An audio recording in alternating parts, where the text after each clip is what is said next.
কাঁদতেছে। হুজুর জিজ্ঞেস করছেন, হযরত ওমর জিজ্ঞেস করলেন, হুজুর আপনি কাঁদেন কেন একা একা? হযরত ওমর বলেন, আমি যখন প্রশ্ন করলাম নবীজি বললেন, আমার কাছে কিছু আগে জিবরাইল এসেছিলেন। জিবরাইল এসে আমাকে বললেন, আল্লাহ পাক বলেছেন, হে আমার নবী, ইসলামের ভিতরে থেকে যে সমস্ত মানুষগুলো ইসলামের ভিতরে থেকে চুল আর দাড়ি পাকায় দিছে, কিয়ামতের দিন এই লোকগুলারে আমি শাস্তি দিতে আমার শরম হবে। হযরত ওমর বলেন, হুজুর উম্মতের জন্য কত বড় খোঁজ খবর এটা, আর আপনি কাঁদতেছেন। হুজুর বলেন, ওমর তুমি জানো না আমার কান্নার কারণ ভিন্ন। আমার কান্নার কারণ হলো যে আল্লাহ রাব্বুল আলামিন কিয়ামতের দিন দাড়ি চুল পাকা বান্দারে শাস্তি দিতে শরম করবেন। সেই দাড়ি চুল পাকা বান্দাগুলি আল্লাহর সাথে নাফরমানি করতে শরম করে না। আমি এই লজ্জায় কাঁদতেছি। ভাইরা, হুজুর আল্লাহ পাক বলেন, ও আমার নবী, রাতের আধারে যখন একটা বুড়া আমার দরবারে হাত উঁচু করে, একটা বুড়া মানুষ রাতের আধারে যখন আমার দরবারে হাত উঁচু করে আর যখন বলতে থাকে, রব্বুল আলামিন আমার পেছনের জীবনটা বড় খারাপ করেছি, এমন কোন কাজ জীবনে করি নাই যা তোমার কাছে কিছু দাবি করতে পারি, সব রকমের নাফরমানি করেছি, আজ আমি বুড়া হয়ে গেছি, কামাই করতে পারি না, ছেলে আমাকে চোখে দেখতে পারে না, পুত্রবধূ আমাকে ঘরে জায়গা দেয় না, আমার স্ত্রী আমাকে দেখতে পারে না, রোজগার করতে পারি না, হাঁটতে পারি না, চলতে পারি না, সবার কাছে আমি তিতা হয়ে গেছি, আমি দাঁড়াতে পারি না, কোমরে ব্যথা পাই, হাঁটুতে ব্যথা পাই, চলতে পারি না, কানে শুনতে পাই না, চোখে দেখতে পারি না, আর তোমার কাছে কিছু চাইয়া নেব এমন ভালো কাজও করি নাই। এইভাবে যখন বান্দা কাঁদতে থাকে আমার দরবারে, ও আমার হাবিব আমার রহমতের দরিয়ায় জোশ মেরে যায়, আমার শরম হয় এই বুড়াটারে কেমনে খালি হাতে ফিরাইয়া দেই। সুবহানাল্লাহ, সুবহানাল্লাহ। আমার আল্লাহর এত দয়া, আমার আল্লাহর এত মায়া, এত মহব্বত।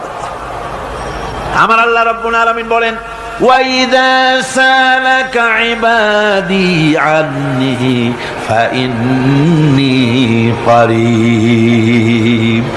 আমার হাবিব, আমার বান্দা আমার ব্যাপারে প্রশ্ন করে, আমি বান্দার একদম নিকটে। কোরআন শরীফের ভিতরে যত জায়গায় রাসূলকে বলা হয়েছে সুয়ালের কথা, আপনাকে প্রশ্ন করা হয়, আল্লাহ তার জবাব কুল এই কথা বলে জবাব দিয়েছেন। যত জায়গায় সুয়াল এসেছে, যেমন কোরআনে কারীমের মধ্যে আল্লাহ পাক বলেন, ওয়ায়াসআলুনাকা আনিল মাহিদ, মেয়েদের হায়েজ সম্পর্কে জিজ্ঞাসা করা হয়, কুল হিয়া আযা, হে নবী আপনি বলুন। এভাবে করে কুল দিয়ে জবাব দেওয়া হচ্ছে। আবার প্রশ্ন করা হচ্ছে, ওয়ায়াসআলুনাকা আনিল আনফাল, এই গনিমতের মাল সম্পর্কে হুজুর আপনাকে, হে নবী আপনাকে প্রশ্ন করা হয়। আল্লাহ কুল দিয়া জবাব দিলেন, আল্লাহ বলেন আপনি বলেন। ওয়ায়াসআলুনাকা আনিল খামরি ওয়াল মাইসির, আল্লাহ পাক বলেন নবী আপনারে প্রশ্ন করা হয়, কুল ফীহিমা ইসমুন কাবীর, আল্লাহ কুল দিয়া বললেন তুমি বলো। আবার বলা হলো, ওয়ায়াসআলুনাকা আনিল আহিল্লা কুল হিয়া মাওয়াকিতু লিন্নাস, ও নবী আপনাকে প্রশ্ন করা হয় চাঁদের ক্রমবর্ধমান এবং ক্রমহ্রাস, এই যে বাড়ে আর কমে, পূর্ণিমা হয় অমাবস্যা হয়, কেন হয় আপনি বলুন। কুল, আপনি বলেন এটা আমি অক্ত এবং সময়, বছর আর দিন গণনা করার জন্য পৃথিবীবাসীদের জন্য বিনা পয়সায় একটা ক্যালেন্ডার বানাইয়া আকাশে ঝুলাই রেখেছি। এভাবে যত জায়গায় এসেছে আপনাকে প্রশ্ন করা হয়, তত জায়গায় আল্লাহ জবাব দিয়েছেন কুল, আপনি বলেন। গোটা কোরআন শরীফের ভিতরে এই একটি মাত্র জায়গা যেখানে বলা হয়েছে আপনাকে প্রশ্ন করা হয়, আল্লাহ এখানে বলতে পারতেন কুল আপনি বলেন, আল্লাহ তোমাদের নিকটবর্তী, এভাবে জবাব হয় নাই। এটা কায়দাটা হলো এই, আল্লাহ বলতেছেন ওয়াইজা সালাকা ইবাদি, ও আমার নবী, প্রশ্ন তো আমার বান্দারা আমার ব্যাপারে করেছে, এবার আপনার জবাবের কোনো দরকার নাই। প্রশ্ন আমার ব্যাপারে, আমি নিজে জবাব দিয়ে দেই। ফা ইন্নী কারীব। ও বান্দা, আমার ব্যাপারে প্রশ্ন করেছিস, জবাব আমি দেই, আমি তোর সবচাইতে বেশি নিকটে। সুবহানাল্লাহ। কত নিকটে? وَنَحْنُ أَقْرَبُ إِلَيْهِ مِنْ حَبْلِ الْوَرِيدِ। তোর যেই রগ, এই শাহরগের চাইতেও আমি তোর বেশি কাছে। সুবহানাল্লাহ। আমারে ডাক, আমারে ডাক, কলিজা দিয়া ডাক, অন্তর দিয়ে ডাক। মনের থেকে মানুষ যদি ডাকে, মুখের ডাক আর মনের ডাক এক জিনিস নয়। দিল সে जो बात निकलती है असर रखती है पर नहीं मगर ताकते परवाज रखती है। দিল থেকে যে কথা বেরোয় তা প্রভাব বিস্তার করে, ডানা নাই কিন্তু ওড়ার ক্ষমতা রাখে। মনের কথাই ভিন্ন। মন থেকে, দিল থেকে, কলিজা থেকে, অন্তরের গভীর কন্দর থেকে মুহাব্বতের সাথে কেউ যদি একবার বলে আল্লাহ, বলেন আল্লাহ, আল্লাহ, আল্লাহ, আল্লাহ রাব্বুল আলামিন বলেন, অন্তরের অন্তঃস্থল থেকে একটি বার যদি বান্দা বলেন আল্লাহ, আল্লাহ বলেন 70 বার সাড়া দিয়া জিজ্ঞেস করি, বান্দা কি চাও, আমি তোমার কাছে আছি। সুবহানাল্লাহ। আমি তোর একদম কাছে, কি চাস বল, বল আমার কাছে। এমন দয়াবান, এমন মেহেরবান, এমন আল্লাহ আমাদের। সে আল্লাহ রাব্বুল আলামিন, তিনি বলছেন وقال ربكم ادعوني استجب لكم।